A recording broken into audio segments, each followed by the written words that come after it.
반갑습니다. 집사님 2주 만에 3주 만에 뵙네요. 참 반갑습니다. 성도 여러분을 벌써 12월 넷째 주 주간으로 이제 2024년도가 이제 열흘도 안 남았습니다. 2024년도를 시작한 지가 엊그제 같은데 벌써 열흘도 남지 않는 그러한 지금 상황에 와 있습니다. 참 시간이 빠른 것 같죠?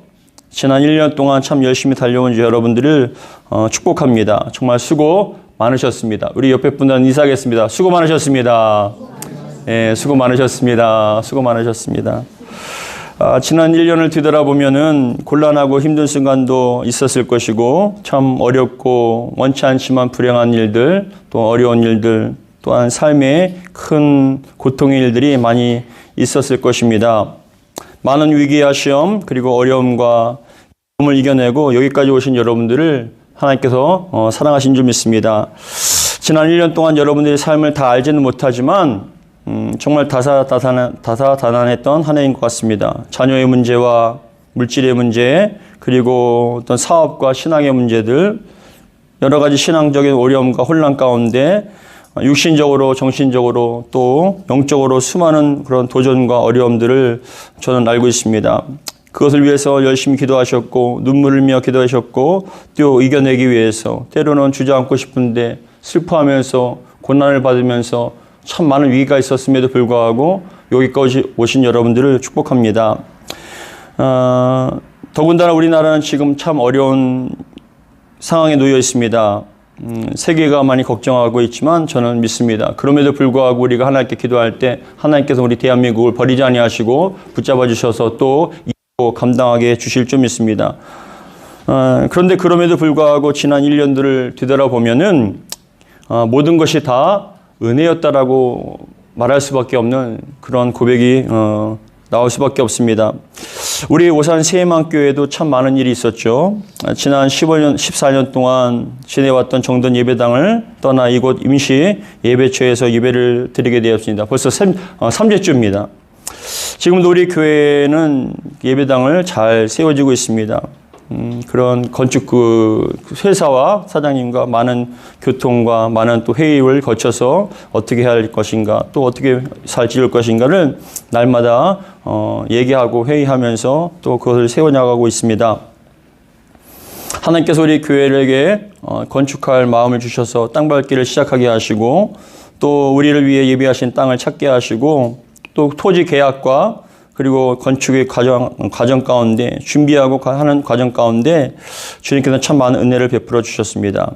저는 한 해를 마무리하는 시간을 맞이해서 하나님께서 저와 여러분들에게 주시고자 하는 말씀이 무엇인가를 기도하고 간구했습니다. 하나님, 이제 한 해를 마무리하는 시점이 와 있습니다. 이제 열흘밖에 남지 않은 이 시간 속에 우리 사랑하는 성도들에게 하나님께서 무슨 말씀을 하고 어떤 것을 원하시는지를 알기 원합니다라고 기도하고 간구하던 중에 오늘 본문의 말씀을 저에게 주셨습니다. 오늘 일주일 동안 이 말씀을 붙잡고 기도하면서 저와 여러분들에게 주시고자 하는 말씀의 은혜가 이 시간 여러분들에게 임하기를 주의 이름으로 축복합니다.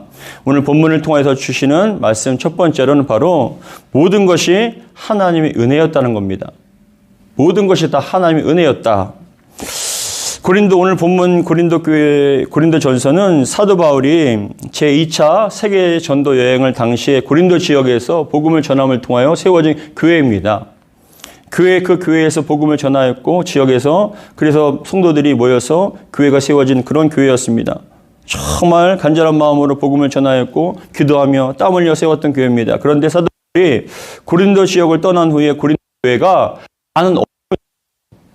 사도 바울이 떠난 후에 많은 어려움이 있었는데 여러 가지 갈등과 혼란이 있었는데 교회 안에 어떤 문제가 있었냐면 나는 바울에게 속한 자다. 나는 베드로에게 속한 자다. 나는 그리스도에게 속한 자다. 아볼로에게 속한 자라고 얘기하면서 자꾸만 사람들끼리 편을 나누어서 다투기 시작하는 거예요. 나는 바울에게 속한다는 게 뭐냐면은 나는 바울의 사역이 맞다. 바울의 설교와 바울의 어떤 스타일이 목회 스타일이 맞다. 그래서 난 바울이 좋다라고 그렇게 표현한 것인데 한 교회 안에서 여러 명의 사역자들이 지나갔을 때 나는 바울이 좋다. 베드로가 좋다 하면서 서로 나누어서 다투기 시작하는 거예요. 더군다나 그 교회 안에는 여러분 세상에서 없는 근친상과 같은 성적인 그런 범죄들이 일어나기 시작하였고, 성도 간에도 조그만 일에도 서로 여러분 소송을 하면서 세상 법정에 이러한 잘못을 판단해달라고 소송전을 벌이고 있는 거예요. 그런 일로 인해서도 많이 혼란하고 어지러워진 상태에서 더군다나 어떤 일이 일어났냐면 우상의 음식의 문제들, 결혼의 문제들, 또한 교회 안에서 참 신기하게 그렇게 다투고 싸우는데도 불구하고 성도들이 예언을 하고 또 방언을 하니까 자기들은 굉장히 신앙이 좋은 걸로 착각하는 거예요. 방언하고 예언하니까 우리 신앙 좋다. 여러분 삶은 엉망이고 매일 다투는데도 불구하고 그런 은사가 나타나니까 자기들은 조금도 부족함이 없다라고 그렇게 교만하기 시작한 것이죠. 그러다 보니까 사도 바울의 말도 듣지 않게 되고 여러 가지 문제가 일어나기 시작합니다. 더군다나 교회 안에 성도의 부활은 없다라고 잘못된 가르침을 위해서 성도들을 어지럽히는 거예요. 야, 부활은 없다. 죽으면 끝나는 거야. 영혼 멸절과 같이 이 땅에서 먹고 사는 것이 가장 중요하지, 죽으면 그만인데 왜 그렇게 거룩하게 사냐? 죄와 싸우며 사냐? 왜 그렇게 경건하게 살려고 노력을 하냐라고 그렇게 잘못된 가르침으로 성도들을 어지럽게 만들어버리는 거예요. 그러한 상황 가운데 사도 바울은 그러한 일들을 알고 차근차근 이러한 문제는 이렇게 잘못된 것이다라고 지적을 하면서 성경적으로 어떻게 하는 것이 옳은가라고에 대해서 풀어주는 것이 바로 고린도 전서인 것이죠. 그런데 오늘 본문에서는 어떤 일이 일어났냐면 바로 부활은 없다.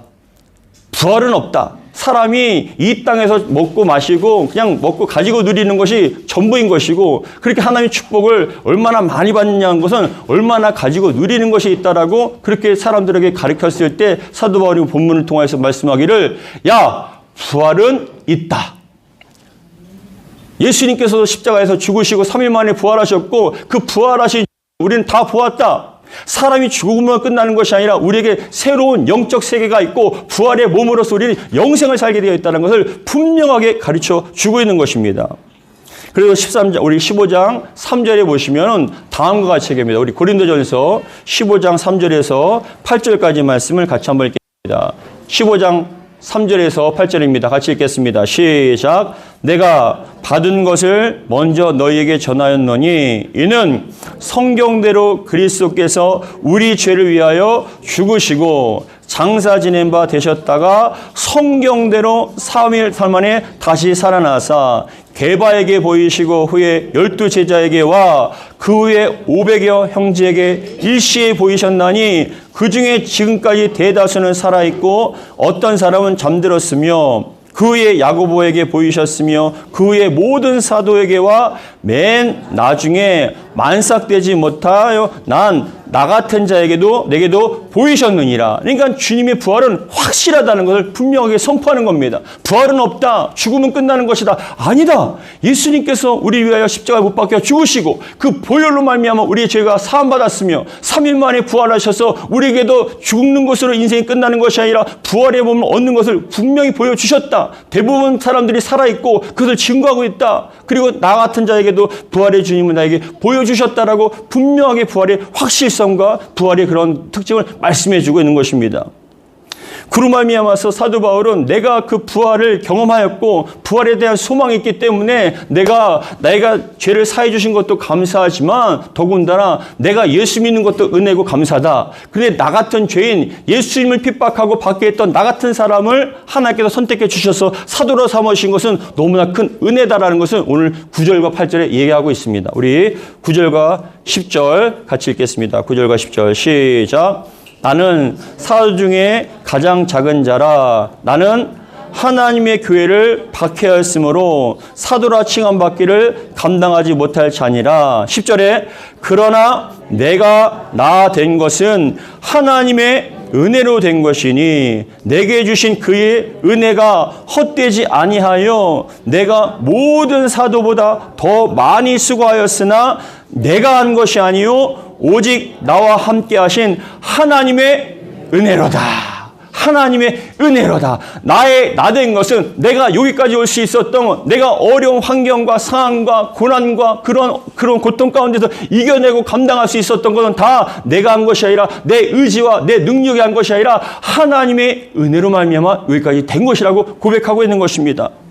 사랑하는 성도 여러분, 오늘 이 10절에 보면은 하나님의 은혜라는 것이 3번이나 반복해요. 이게 뭐냐? 전적인 하나님의 은혜로 내가 왔다는 것입니다. 저는 오늘 말씀을 준비하면서 한 해를 뒤돌아보았습니다.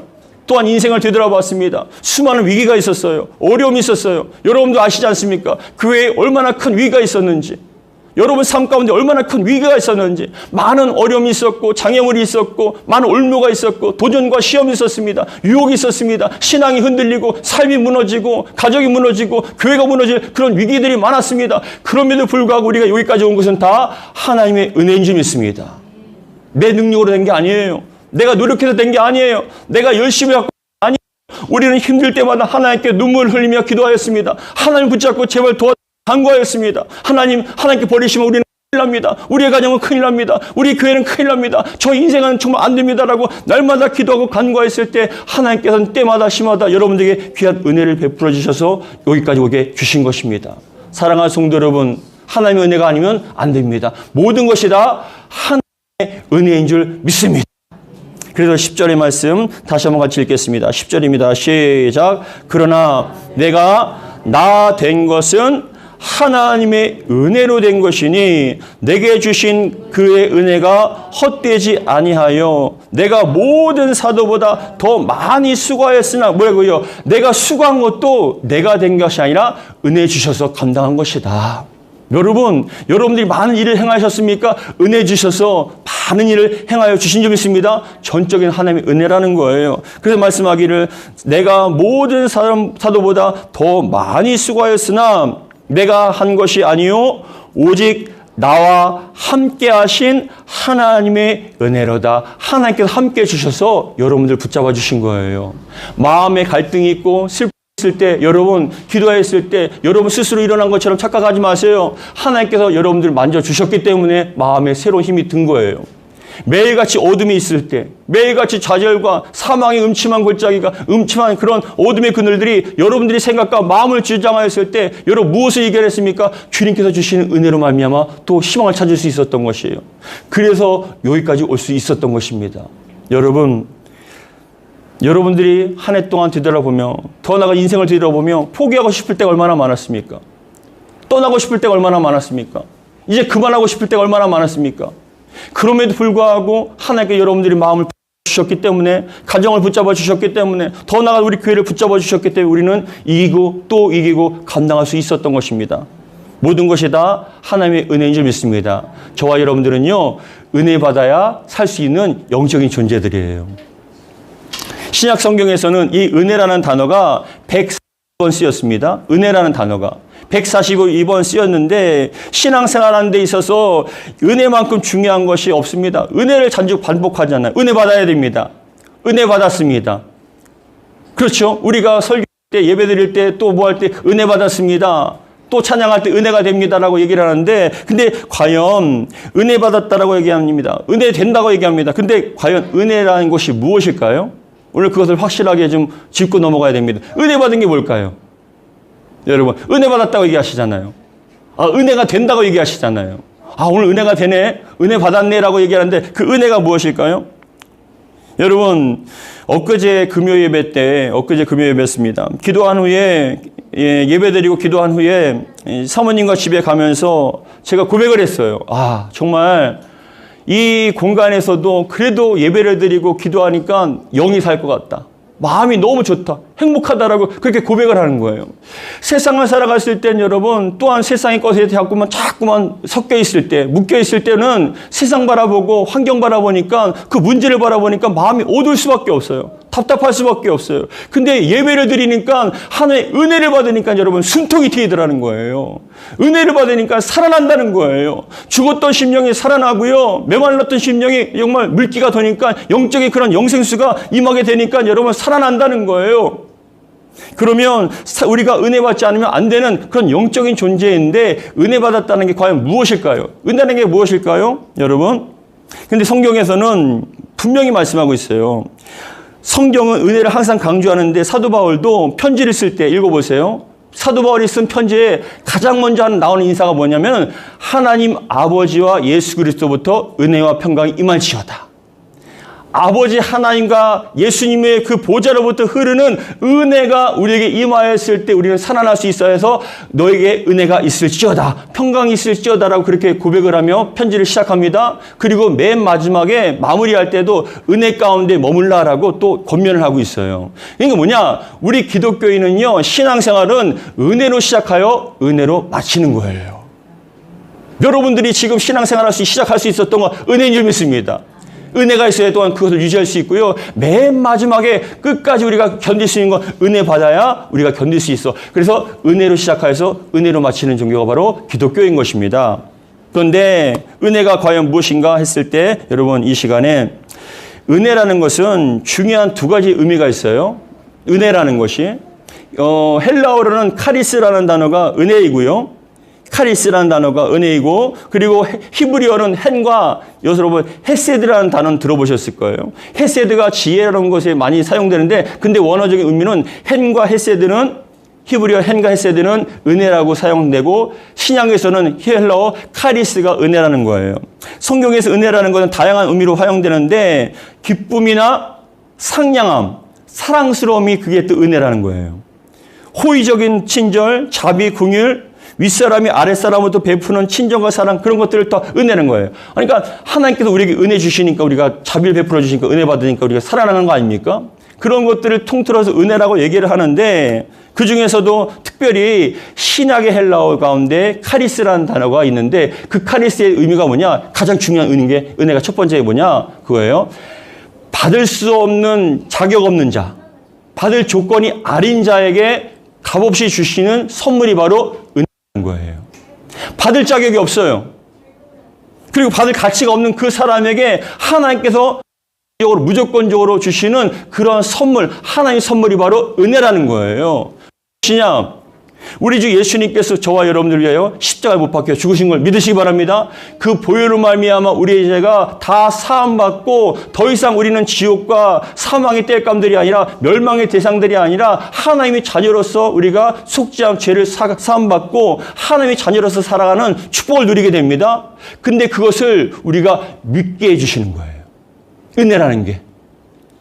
주님께서 십자가에서 돌아가시고, 그리고 우리에게 피 흘려 주시고 3일 만에 부활하셨는데, 그것을 여러분들 믿지 못하면 아무 소용이 없잖아요. 은혜 받았으니까 믿는 거예요. 은혜 받았으니까 여러분 고백하는 거예요. 그게 뭐냐? 하나님의 값없는 여러분을 향한 선물이 바로 은혜라는 것이죠. 그래서 은혜는요, 받는 거예요. 누가 주셨습니까? 하나님께서 여러분들에게 주신 줄 믿습니다. 은혜 받았다는 게 뭐냐? 하나님께 여러분들에게 예수님의 그 거룩한 보혈의 공로와 십자가의 공로와 죽으시고 3일 만에 부활하신 영생과 부활의 소망을 우리에게 주셨다. 그게 바로 은혜라는 것의 첫 번째 의미입니다. 그래서 에베소서 1장 7절에 다음과 같이 얘기합니다.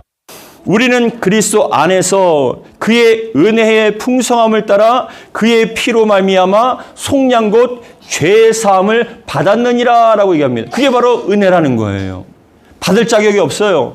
받을 조건도 되지 않아요. 근데 예수님께서 우리 위하여 피 흘려 죽으심을 통하여 그 피로 말미암아 우리가 다 죄가 사함 받았다는 것이 바로 은혜입니다. 로마서 3장 24절에 얘기합니다. 그리스도 예수 안에 있는 속량으로 말미암아 하나님의 은혜로 값없이 의롭다 하심을 얻은 자가 되었느니라. 값을 치르고 여러분 은혜 받은 게 아니라 여러분들은 일방적으로 그냥 받은 것이라고 말씀하고 있는 것입니다. 우리 하나님께서 여러분들 향한 택하심이 있고요. 여러분을 택하셨기 때문에 여러분들 예수 믿는 거예요. 또한 예수님께서 십자가에 못 박혀 죽으시고 피 흘려 주셨기 때문에 우리 죄는 사함 받는데, 성령님께서 그것을 믿게 해주신 게 바로 은혜라는 거예요. 은혜를 받았다.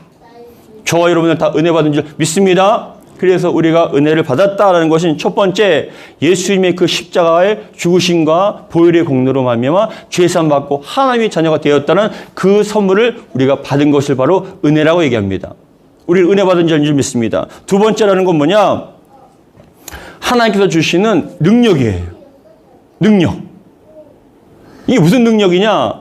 힘들고 어려울 때 우리 스스로의 힘으로 되는 것이 아니라 은혜를 받습니다. 아까도 제가 예배를 드리기 전에 막 찬양을 들으면서 기도를 하는데 막 눈물이 나는 거예요. 여러분 참 신기하죠?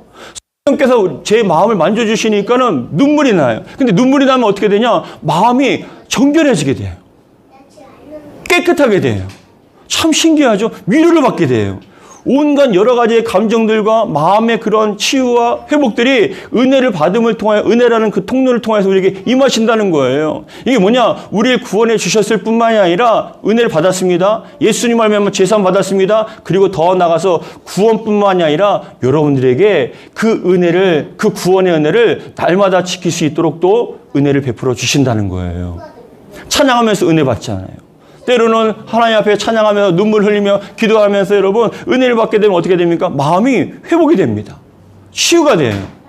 여러분 예배드리기 전에 온갖 세상의 걱정과 근심이 묶이고 말씀이 제대로 들어오잖아요. 신앙생활하는 것이 종교생활처럼 여러분 거저왔다 거저가는 심령이 많아요. 근데 여러분 은혜를 받지 않습니까? 은혜가 임하지 않습니까? 그러면요 예수님의 그 십자가의 사건이 나의 사건으로 여러분 믿어질 뿐만이 아니라 예배를 드리면서 찬양을 하면서 말씀을 들으면서 또 기도를 하면서 마음에 새로운 힘, 세상이 줄 수 없는 평안과 기쁨이 능력이 임하게 된다는 거예요. 은혜 받으니까 또 세상을 이길 수 있어요.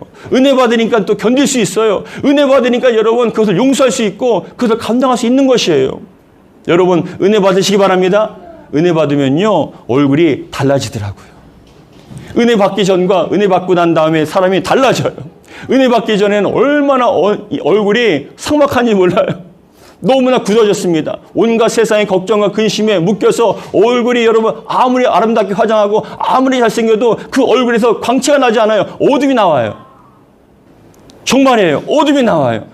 온갖 세상과 걱정과 근심에 찌들어서 얼굴이 너무나 어두워요. 그늘이졌습니다. 근데 말씀을 통하여서 찬양과 기도를 통하여서 은혜가 임하게 되면 어떻게 되냐? 화사하게 빛이 납니다. 생명의 빛이 나는 거예요. 광채가 납니다. 그게 뭐냐? 은혜 받아야 살 수 있기 때문에 그런 거예요. 여러분 예배를 드릴 때에도 사모하는 마음으로 하나님 이 시간에도 저희들에게 은혜를 주셔야만 저희 살 수 있습니다. 간절히 사모합니다라는 그런 사모하는 심령 가운데 하나님께 은혜를 베풀어 주실 때 그 은혜를 받으니까 여러분 마음이 위로가 될 뿐만이 아니라 어떤 마음이 드냐? 예배 드리기 전에는 은혜 받기 전에는 야 어떻게 살아가야 되냐?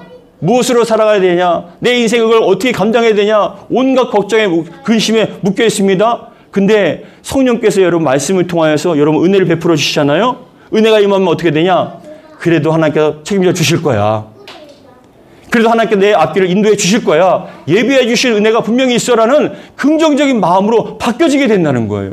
이것은 사람의 가르침과 사상이 아니에요. 하나님께 여러분들 마음을 만져주셨기 때문에 새로운 비전과 소망을 갖게 해주시는 거예요. 여러분들에게 은혜가 임하는 여러분 축하합니다. 그래서 우리는 은혜를 받아야 돼요. 잘 생각해 보세요. 아무리 멋진 차가 있다 할지라도 그 차에 기름이 없으면 움직이지 못하잖아요. 아무리 신앙생활이라는 그런 아름다운 구속의 은혜가 있다 할지라도 여러분들에게 매 순간순간마다 성령께서 부어주시는 그 은혜의 기름 부으심이 없으면 우리는 신앙생활을 감당할 수가 없다는 거예요. 그래서 날마다 은혜를 받고 은혜 가운데 머물면서 우리는 그것을 감당할 수 있는 것이죠. 그래서 우리는 여러분 은혜 받아야만 사는 마치 물고기가 물속에 있을 때 헤엄을 치고 살아갈 수 있듯이 우리는 은혜의 물결 안에 주님의 그 은혜의 물결 안에 헤엄치며 은혜를 받으며 살아가는 은혜의 사람들이라는 것입니다. 은혜를 여러분 충만하게 받기를 주의 이름으로 축복합니다.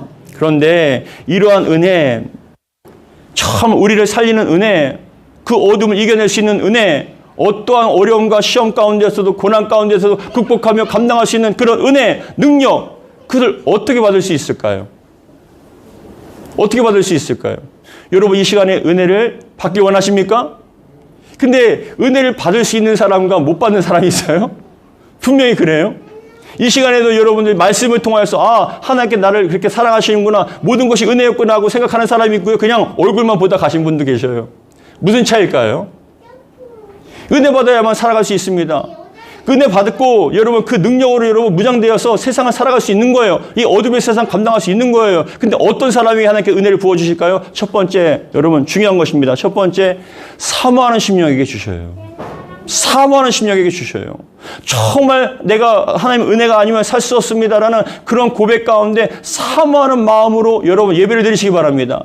은혜를 사모하시기 바랍니다. 반드시 사모하는 심령 가운데 은혜를 쏟아 부어 주신다는 것이에요.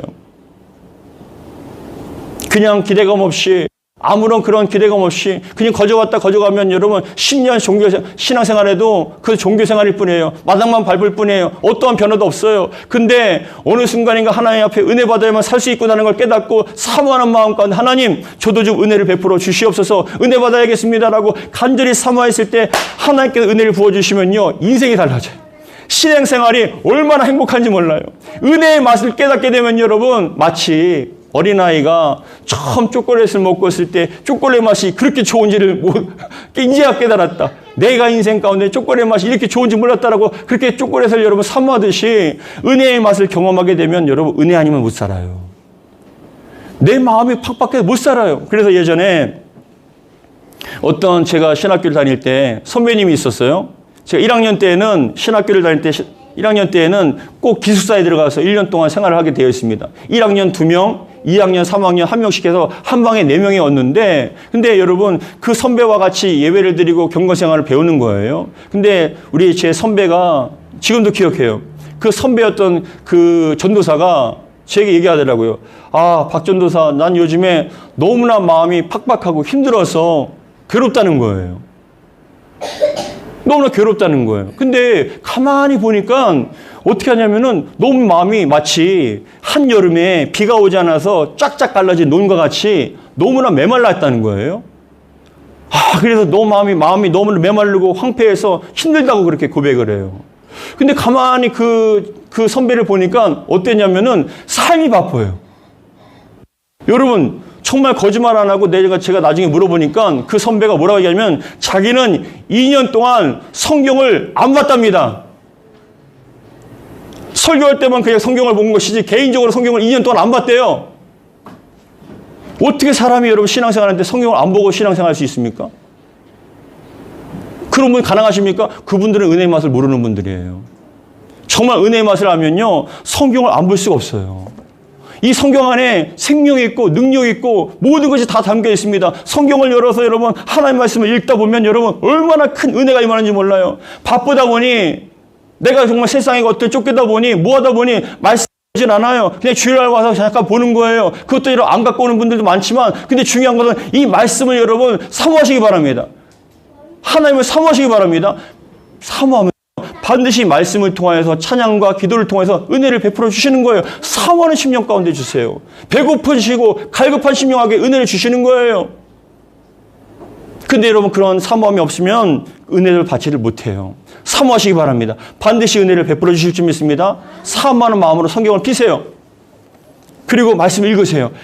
은혜를 받으면요 말씀 한 구절 한 구절이 생명의 말씀으로 다가오고요. 이 말씀 한 글자 때문에, 한 낱말 때문에 마음이 큰 능력이 임하게 돼요. 이게 여러분 은혜 받는 신앙의 맛은 아닙니까? 아무리 좌절과 슬픔 가운데 있다가도 기도하면서 하나님 오늘도 말씀 주시고 은혜 주시옵소서라고 말씀을 펴서 읽다 보면 여러분 그 말씀 속에 베풀어 주시는 은혜의 물결이 이 안에 흐르는 물결이 여러분 심령 가운데 흘러 넘친다는 거예요. 그런 은혜의 맛을 알고 은혜를 사모하는 심령이 이 시간 예배 가운데서도 사모하는 심령이 여러분 은혜가 또 임하게 되는 거예요. 그냥 거저갔다 거저가는 그런 외식적이고 그런 종교적인 형식적인 신앙생활 하지 않기를 주의 이름 축복합니다. 말씀을 피세요. 사모하십시오. 반드시 은혜가 임할 줄 믿습니다. 두 번째, 사모하는 심령뿐만이 아니라 두 번째, 어떤 심령에게 은혜가 임하냐? 거짓이 없는 심령에게 주셔요. 죄가 많으면요, 죄가 가득 차면요, 은혜가 임할 수 없어요. 하나님은 죄와 함께 할 수가 없습니다. 악과 함께 할 수 없어요. 여러분들이 정말 그럼에도 불구하고 세상에 살면서 죄와 싸우고 거짓말하지 않으려고 또한 죄에 타협하지 않으려고 주님의 뜻대로 살려고 몸부림치다 보면 여러분 하나님께서는요 그 영혼 가운데 은혜를 베풀어 주셔요. 그래서 은혜를 베풀어 주셔서 세상의 것을 이기고 감당하게 해주셔요. 그러다 보면 여러분 참 신기하죠? 그 어려운 상황 가운데서도 정말 주님의 뜻대로 살기 위해 몸부림치면서 은혜를 사모하면서 하나님 이 속에서도 하나님의 뜻을 이루어 주옵소서라고 간절히 사모하다 보면요 또한 죄와 타협하지 않고 건강하게 살려고 몸부림치면요 주님께서는 여러분 신기하게도 그 여건을 열어주셔요. 죄와 타협하지 않기 바랍니다. 세상에 어쩔 수 없어서 그렇다고 여러분 타협하지 마세요. 하나님 보고 계십니다. 그럼에도 불구하고 정직하게 온전하게 살려고 하는 몸부림치는 그 영혼에게 은혜를 베풀어 주신다고요. 은혜 받으시기 바랍니다. 은혜의 맛도 모르고 그냥 거저갔다 거저가는 심령, 평생토록 여러분 하나님께 주신 그 은혜가 얼마나 큰지, 그 만져주심과 그 베풀어 주신 그것이 얼마만큼 놀라운지를 모르고 신앙생활하면 얼마만큼 답답합니까? 얼마만큼 힘이 듭니까? 그런데 은혜의 맛을 경험하게 되면 여러분, 누가 오지 말라고 해도 은혜 예배드리고 싶어요. 찬양하고 싶어요. 말씀 보고 싶어요. 찬양하면 눈물이 납니다. 마음이 위로가 받습니다. 세상이 줄 수 없는 위로를 받아요.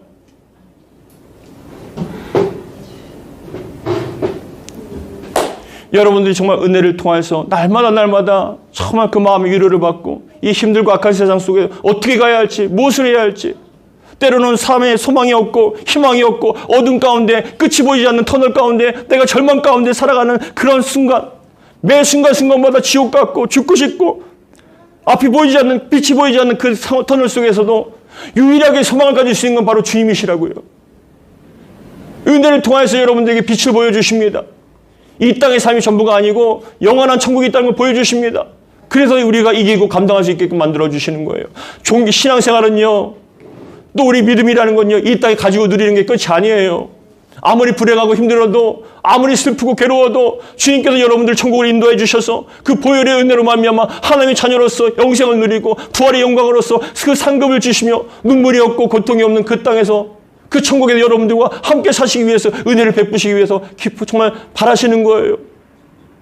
이 시간에 마음의 문을 활짝 열고 은혜를 사모하시기 바랍니다. 주님께서 베풀어 주신 그 십자가의 보혈과 은혜가 얼마나 큰지, 천국에 대한 소망이 얼마나 큰지, 그로 말미암아 지옥 같은 이 세상 살면서도 우리가 정말 소망을 가질 수 있는 건, 주여, 내가 죽어서 끝나는 것이 아니라 내가 이 육신의 장막을 벗고 영원한 천국에 가서 영원한 안식과 쉼을 누리게 될 줄 믿습니다. 그 땅에는 눈물이 없고 고통도 없고 슬픔도 없습니다. 질병도 없습니다. 어떤 아픔도 없습니다. 그 땅에서 영원한 안식과 쉼을 누리게 될 줄 믿습니다. 그런 믿음 가운데, 소망 가운데 살아가는 것이 진정한 신앙생활이라고요.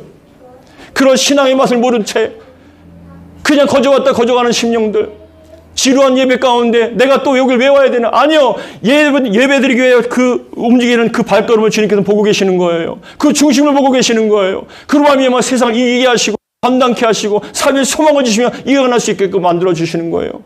이러한 신앙의 맛을 누리지 못한 채 왜 살아갑니까?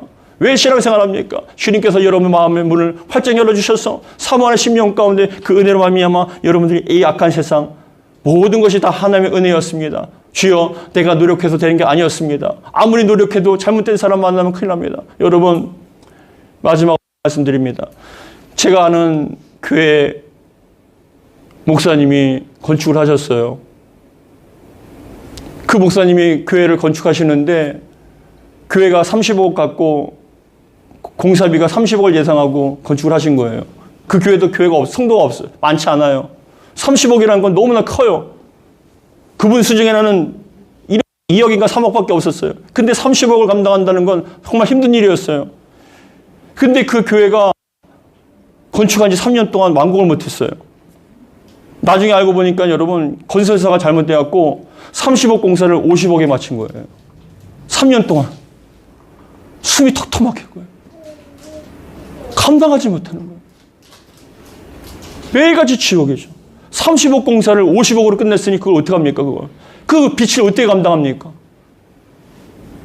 근데도 얼굴이 반쪽이 돼서 다 죽어가는 가운데서도 그 상황에서도 주님의 은혜입니다 라고 고백을 하며, 주여, 감당케 해주실 줄 믿습니다라고 또 고백하며 갈 수 있는 게 그게 신앙의 힘이라고요. 여러분, 무엇으로 여기까지 왔습니까? 어떻게 왔습니까? 여러분 스스로의 노력입니까? 아니요. 여러분 자녀분들 잘 기억하십시오. 여러분들이 힘들어할 때 부모님은 정말 생명 바쳐 눈물 흘리며 기도했을 겁니다. 눈물 흘리며 씨를 뿌릴 때 기쁨으로 다는 거듯이 여러분들이 스스로 힘이 된 게 아니에요. 여러분들 아는 또 누군가가 여러분 위해서 희생하고 눈물 흘리며 간절한 마음 기도합니다. 저 역시도 여러분들 위해서 한 사람 한 사람 위해서 새벽마다 얼마만큼 간절히 기도하는지 몰라요. 여러분들이 힘든 일이 있을 때 정말 간절한 마음 기도하고, 기도 제목이 있을 때 간절히 기도하고, 위태로울 때 간절한 마음 기도했을 때 저만 기도합니까? 우리 주님께서 기도하시는 거예요. 그 영혼이 일어날 수 있도록. 그게 여러분 신앙의 맛 아닙니까? 은혜 받아야 신앙생활 할 수 있는 거예요. 은혜 받으시기 바랍니다. 은혜 받으셔야 소망 가운데, 생명 가운데 여러분 살아가는 거 아닙니까? 은혜 받지 못하면 신앙생활만큼 지루한 게 어디 있겠습니까? 얼마만큼 정말 힘듭니까? 그러나 은혜 받으면 여러분, 어떤 것도 여러분들이 막 길을 막을 수가 없는 거예요. 모든 것이 은혜였습니다. 앞으로도 여러분들이 은혜 가운데 이끌어 주실 줄 믿습니다. 주여, 우리에게 은혜 베풀어 주신 주님, 우리에게도 때마다 심하다, 그 어려울 때마다, 위기의 상황 때마다 은혜를 베풀어 주셔서 감당케 하시고 또 일어나게 하신 은혜 감사합니다. 우리 앞길을 이끌어 주시고 동행하시며 은혜를 베풀어 주시옵소서. 오늘 본문의 말씀처럼 15장 10절 말씀 뭐라고 얘기합니까? 같이 읽고 마치겠습니다. 시작. 그러나 내가 나 된 것은 하나님의 은혜로 된 것이니 내게 주신 그의 은혜가 헛되지 아니하여 내가 모든 사도보다 더 많이 수고하였으나 내가 한 것이 아니요 오직 나와 함께 하신 하나님의 은혜로라. 아멘. 내가 한 것이 아니라 하나님의 은혜로 여기까지 왔습니다. 나의 나 된 것은 다 하나님의 은혜였습니다. 주여, 2024년도 이제 마무리하면서 여기까지 오게 하신 것 정말 신기합니다. 필요할 때마다 채워주시고 길이 보이지 않을 때마다 길을 열어주시고 끝난 것 같은데 또 살려주시는 그 모든 것이 다 하나님의 은혜였음을 다시 한번 기억하며 주여, 은혜 받은 자로서 은혜 가운데 살게 도와 주시옵소서라고 날마다 기도하는 저와 여러분들에게 주의 이름으로 축복합니다. 기도하겠습니다. 아버지 하나님, 사랑하는 영혼들입니다. 길 잃는 목자 잃은 양과 같이 이리저리 방황하고 세상의 온갖 거짓과 속임수에 이리저리 치이다 왔습니다.